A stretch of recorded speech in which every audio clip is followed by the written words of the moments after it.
So in computer graphics, let us see the surface rendering methods. Surface rendering methods. So surface rendering, that means we'll see about the shading. So we have to determine a color for each filled pixel. Determining a color for each filled pixel. So how to choose a color for each filled pixel? Each illumination calculation for a ray from the eye point through the view plane provides a radiance sample. Okay, now this is the COP, and this is the light source. These are the objects, and now they are being reflected from these. As you can see, the objects, these are the shadows, these are the lighting, and these are the backgrounds. Now when they are coming through, say you are a viewer, or this is eye point, a ray is coming. So each illumination calculation for a ray from the eye point through the view plane provides a radiance sample. So these are the radiance sample. So these are the pixels which we are talking about. Okay. So there are various shading methods. First is ray casting, in which we'll see the polygon shading. The other is ray tracing and the radiosity. So ray casting, ray tracing, and radiosity. So ray casting is this is the simplest shading approach. As you say, these are the pixels. So we perform independent lighting calculation for every pixel, for each and every pixel. And you might be recalling this expression, high intensity, where we have the ambient light, the diffused, the specular, all those reflections we have taken into account. So we perform independent lighting calculation for every pixel. And in this ray casting, this is the simplest approach, shading approach. In the polygon shading, because we have seen here that in ray casting we have polygon shading. So ray casting, let us see the polygon shading. So this can take advantage of the spatial coherence. Spatial coherence means illumination calculation for pixels covered by same primitives are related to each other. So those which are spatially related, or they are at the neighborhood, so we can take advantage of this spatial coherence. So the illumination calculation for pixels covered by same primitives are related to each other. Then in this polygon shading algorithm, we can have flat shading. Actually, this is pronounced as grow. So you can just spell it the way you want, growed or growed. So we'll speak it like this: G shading. So flat shading, G shading, and found shading. Polygon shading. Let us see the flat shading. In flat shading, this is illuminated only by the directional light sources, and the diffuse are viewed from infinitely far away. This is flat shading. Flat shading, one illumination calculation per polygon. One illumination calculation per polygon. So it assigns all pixels inside each polygon the same color. Same color is assigned here. So objects look like they are composed of polygons. As you can see, these polygons are here. For polyhedral objects, this is fine. Not very good for ones which has smooth surfaces. Then we come to G shading, Gouraud shading. So in Gouraud shading, we apply the smooth surface that is represented by a polygonal mesh with a normal at each vertex. See, these are the normal you can see from each vertex. Okay. In this Gouraud shading, one lighting calculation per vertex is done. One lighting calculation per vertex is performed. So we assign pixel inside polygon by interpolating colors computed at the vertices. So these are computed, and then we apply the interpolating colors to all the other pixels in the polygon.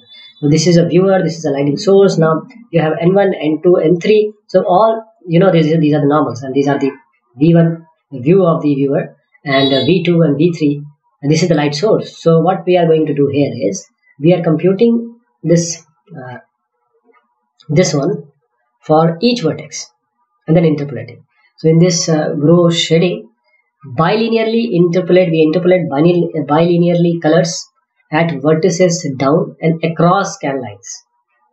Bilinearly interpolate colors at vertices down and across scan lines. For example, here this I1, if it is the I1 from here, I2 from here, I3, I1, I2, I3, the expression of I1, I2, I3. So in this, A is given by alpha I1 plus 1 minus alpha I2 while this B is given by I1, I3. Okay, so these values that I'm talking about is A is given by, this is A, and this is from I1, I3. This A will come from I1, I2. Okay, and this middle one will come from, of course, this A and this B. That is why it is kind of interpolation of color. So in groove shading, this is smooth shading over adjacent polygons. So for curved surfaces, for illumination highlights, for soft shadows, this is very good. So mesh, this is a mesh with shared normals at vertices. And in this G shading produces smooth or smooth shaded polygonal mesh. You see this was the flat shading. Now G shading, groove shading, we have piecewise linear approximation. So we need fine mesh to capture subtle lighting effects. This is so smooth than the flat shading. Then we come to Phong shading. Phong, we have seen the flat, we have seen the G, now we come to the Phong shading. So what if polygonal mesh is too coarse to capture the illumination effects in polygon interiors? What will happen? If the polygonal mesh is too coarse to capture illumination effects in polygon interiors, then what we are going to do? So one lighting calculation per pixel is performed. Approximate surface normals for points inside polygons by bilinear interpolation of normals from vertices. These are normals. Then by bilinear interpolation of normals from vertices, we can find the approximate surface normal for any point in the inside. Right? So one lighting calculation per pixel, and this is how it is computed in the Phong shading. Bilinearly interpolated or normals at vertices down and across scan line like this. This is computed by N1, N2. This is computed by, of course, N1 and N3. But in between, this is computed by A and B with alpha. This is alpha, this is beta, alpha for this, beta for this, and now this is gamma. So the computation is same, but it is done for each pixel normal wise. This is the Phong shading. We have wireframe, flat, G shading, and now Phong shading. Now we come to the shading and subdivision. This is the control mesh. This is the subdivision at level 1, and this is the subdivision at level 2. So how you can get from flat to Phong? This is the achievement you can see. Now we come to, we have already seen the ray casting or polygon shading. Now we come to ray tracing. So this is the extension of ray casting. We look for the visible surface for each pixel. And we continue to bounce the ray around the scene. If this is an eye, this is a ray. We look for the visible surface for each pixel. This is the visible. We continue to bounce the ray around the scene. Okay, this is how it is done. Ray tracing. In ray tracing, first of all, in the global illumination, we have shadows, we have refraction, and then inter-object reflections. So reflections, the transparency, that is the refraction, and inter-object reflections are taken care in global illumination. So this is highly realistic versus the computation time of ray tracing is to be thought. So this is the basic ray tracing algorithm. For each pixel ray, this is the primary ray, we test each surface if it is intersected. For each pixel ray, that is the primary ray, we test each surface if it is intersected. So this is a viewer, this is a light. Now this is a light. So this is light source 2. This is a viewing plane. So we try to test each surface if it is intersected. Okay, we try to find that whether it is intersected or not.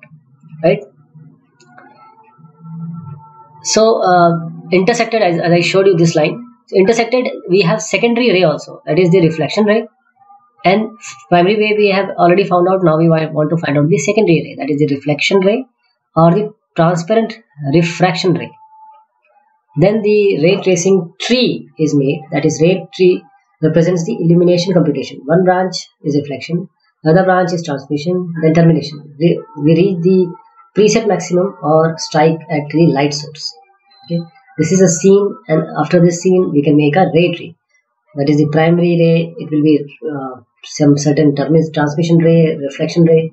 Reflection ray will be again transmission ray, reflection ray. These are the background, and the transmission ray will be reflection ray and the background.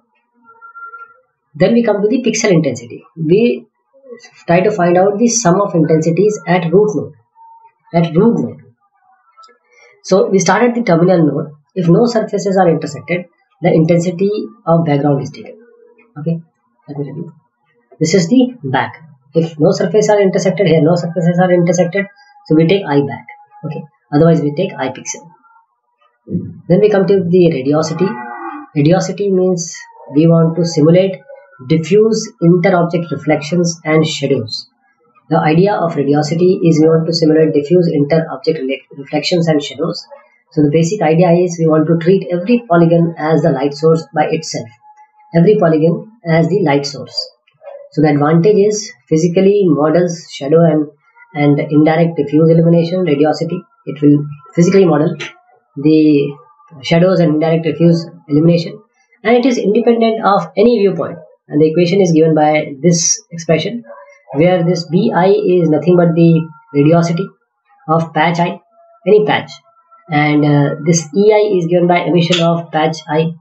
Rho I is given by the reflectivity of patch I, and you know this B is radiosity, F is the form factor between patch I and J.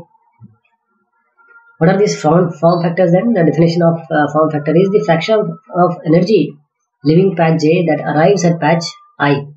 The fraction of energy leaving patch J that arrives at patch I. Okay, patch I. So the computation is like this. We project onto a unit hemisphere and we project onto a unit circle base. Divide by area of circle, and we project scene onto hemicube. These are the matrix solution methods. This is the matrix formulation of the equation which we have seen, and we apply the progressive refinement. So we iterate shoot radiosity from various patches. This is order of n square computation, but get pretty good solution more quickly. Okay. So we also have matrix solution methods. This is the first iteration, second iteration, 24 iteration, and 100 iteration. The hierarchical radiosity is also there, which is the multi-resolution computation. So we substructure patches into the chord tree. See, these are the chord tree. We transfer energy using low resolution mesh element if we can do so within error tolerance. So the computation is of the order of n. See, this is the shoot patcher. We select resolution of interaction based on error tolerance. This is the distance receiver path, and this is the close receiver patch. These are the chord tree, 1/4 division. So ray tracing and radiosity, the dilemma is radiosity is good at diffuse inter-object reflection. Ray tracing is good at specular inter-object reflection.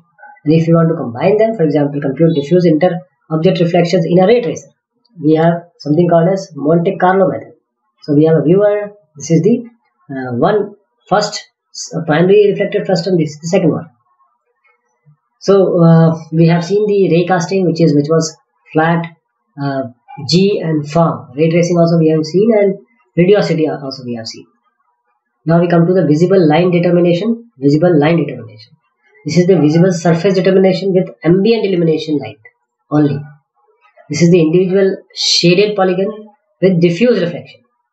This is the G shading polygons with diffuse reflection. Okay. This is the G shading polygon with specular reflection. This is the Phong shaded polygon with specular reflection. This is the curved surface with specular reflection. This is the improved illumination model and multiple lights. And this is the texture mapping. This is displacement mapping.